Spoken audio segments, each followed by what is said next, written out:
ചെറിയ കാരണത്തിന് വേണ്ടി, ചെറിയ വിഷയത്തിന് വേണ്ടി ആ പാവപ്പെട്ട പെണ്ണിനെ കൊണ്ട് കരയിപ്പിക്കുന്നവരില്ലേ, മനസ്സ് വേദനിപ്പിക്കുന്നവരില്ലേ, ഭാര്യന്റെ ഉമ്മനെ പറയുന്നവരില്ലേ, ഭാര്യന്റെ ബാപ്പനെ പറയുന്നവരില്ലേ, ഭാര്യന്റെ മനസ്സ് വേദനിക്കുന്ന സംസാരങ്ങൾ നടത്തി പാവപ്പെട്ട ആ പെൺകുട്ടിയുടെ കണ്ണിൽ നിന്ന് വെള്ളമൊലിപ്പിച്ച് നോക്കി രസിക്കുന്ന ചില ചെറുപ്പക്കാരില്ലേ?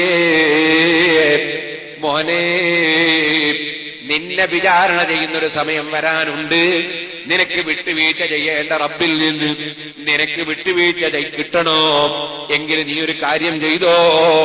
നിന്റെ ഭാര്യയിൽ നീ വിവേകശൂന്യമായ പ്രവർത്തനം നടന്നെങ്കിൽ, നിന്റെ കുടുംബത്തിൽ നിന്നോട് മോശമായ നിലക്ക് പെരുമാറിയെങ്കിൽ, അല്ലെങ്കിൽ മോശമായ നിലക്കുള്ള സംസാരം നടന്നെങ്കിൽ, നീ അത് പൊരുത്തപ്പെട്ട് വിട്ടുവീഴ്ച ചെയ്താൽ നിന്റെ ജീവിതത്തിൽ വന്ന അപാകതകൾ അല്ലാഹു നിനക്ക് വിട്ടുവീഴ്ച ചെയ്യാൻ അത് കാരണമല്ലേ?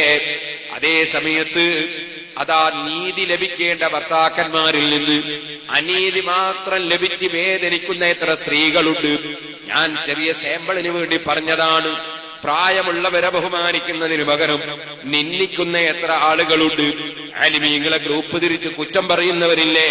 നിഷ്കളങ്കരായ ആളുകളെ അതാ അനാവശ്യമായി അവരെ നിസ്സാരപ്പെടുത്തുന്നവരില്ലേ? ചോദിക്കട്ടെ, നമ്മുടെ നാവ്, നമ്മുടെ കണ്ണ്, നമ്മുടെ കാത്, നമ്മുടെ കയ്യ്, നമ്മുടെ കാല്, നമ്മുടെ മനസ്സ്, നമ്മുടെ എല്ലാ യജമാനായ റബ്ബിന്റെ നിയന്ത്രണത്തിലാണെങ്കിൽ ആ റബ്ബ് ഓരോന്നിനെ കുറിച്ചും ചോദ്യം ചെയ്യുന്നൊരു സന്ദർഭം ഓരോ മനുഷ്യനും വരാനില്ലേ? അല്ലാഹുവിലേക്ക് മടക്കപ്പെടുന്നൊരു ദിവസം. ആ ദിവസത്തിൽ രക്ഷപ്പെടാൻ എന്താണ് വേണ്ടത്? അത് നബി സല്ലല്ലാഹു അലൈഹി വസല്ലം തങ്ങളുടെ ഉപദേശം സ്വീകരിക്കലാണ്. നമ്മുടെ മുൻഗാമികളായ മഹാന്മാരെ ഉപദേശം സ്വീകരിക്കലാണ്. ആ നിലക്ക് അല്ലാഹു നിർബന്ധമാക്കിയ നിസ്കാരം അതൊരിക്കലും ഖളായി പോകാതെ കൃത്യമായി നിർവഹിക്കേണ്ടതുണ്ട്. കഴിവുള്ളവൻ സക്കാത്ത് കൊടുക്കേണ്ടതുണ്ട്, നോമ്പെടുക്കേണ്ടതുണ്ട്, ഹജ്ജ് ചെയ്യേണ്ടതുണ്ട്, ഉംറ ചെയ്യേണ്ടതുണ്ട്, കുടുംബബന്ധം ചേർക്കേണ്ടതുണ്ട്, അയൽവാസികൾക്ക് നന്മ ചെയ്യേണ്ടതുണ്ട്, പ്രായമുള്ളവരെ ആദരിക്കേണ്ടതുണ്ട്, ഉമ്മയെയും ബാപ്പയെയും ഉപ്പാപ്പയെയും ഉമ്മാമയെയും ബാപ്പന്റെ കുടുംബത്തെയും ഉമ്മയുടെ കുടുംബത്തെയും പരിഗണിക്കേണ്ടതുണ്ട്. കുടുംബബന്ധം മുറിക്കുന്നവന് ദുആക്ക് ഇജാബത്തില്ല. അവന്റെ പാപങ്ങളൊന്നും പൊറുക്കുന്നില്ല, അവന്റെ അമലുകളൊന്നും സ്വീകരിക്കുന്നില്ല. അത് റജബ് 20 ആണെങ്കിലും ശരി, ശഅബാൻ 15 ആണെങ്കിലും ശരി, അല്ല ലൈലത്തുൽ ഖദ്ർ തന്നെയാണെങ്കിലും ശരി, കുടുംബബന്ധം മുറിക്കുന്നവന്റെ ദുആക്ക് ഇജാബത്തില്ല, അവന്റെ അമല് സ്വീകരിക്കപ്പെടുന്നില്ല.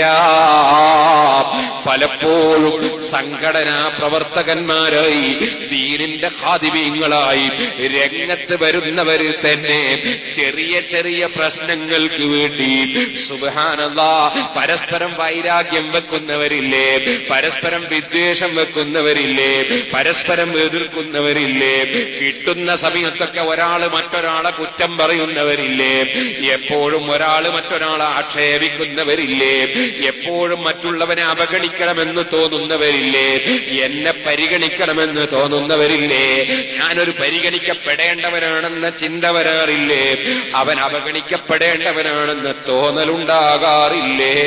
വാസ്തവത്തിൽ ആരാണ് റബ്ബിന്റെ അടുക്കൽ പരിഗണിക്കപ്പെടുന്നവൻ, ആരാണ് റബ്ബിന്റെ അടുക്കൽ അവഗണിക്കപ്പെടുന്നവൻ? ഒന്നും അറിയാതെ മറ്റുള്ളവരെ നിസ്സാരപ്പെടുത്തുന്നവരില്ലേ?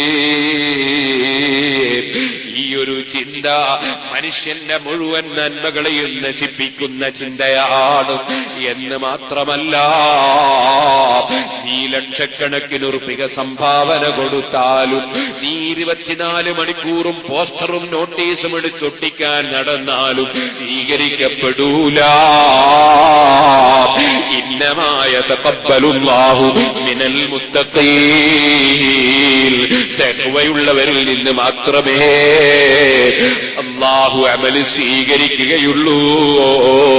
തഖ്വയുടെ ഉറവിടം എവിടെയാണ് ചെറുപ്പക്കാരെ? അതെ, അത്തഖ്വാ ഹാഹുനാ, അത്തഖ്വാ ഹാഹുനാ, അത്തഖ്വാ ഹാഹുനാ.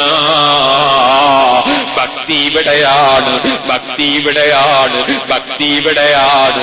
അഥവാ മനുഷ്യന്റെ മനസ്സ് ഭക്തിയുള്ളതാകണം. മനുഷ്യന്റെ മനസ്സ് ഭക്തിയില്ലാതെ ബാഹ്യമായ പ്രവർത്തനങ്ങൾ നടത്തിയാൽ അല്ലാഹു ഖബൂൽ ചെയ്യൂല.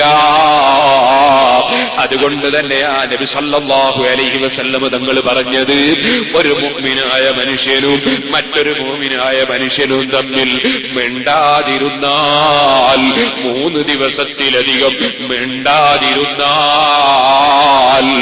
ആ മനുഷ്യന്റെ ഒരു സൽക്കർമ്മവും അല്ലാഹു ഖബൂൽ ചെയ്യൂല.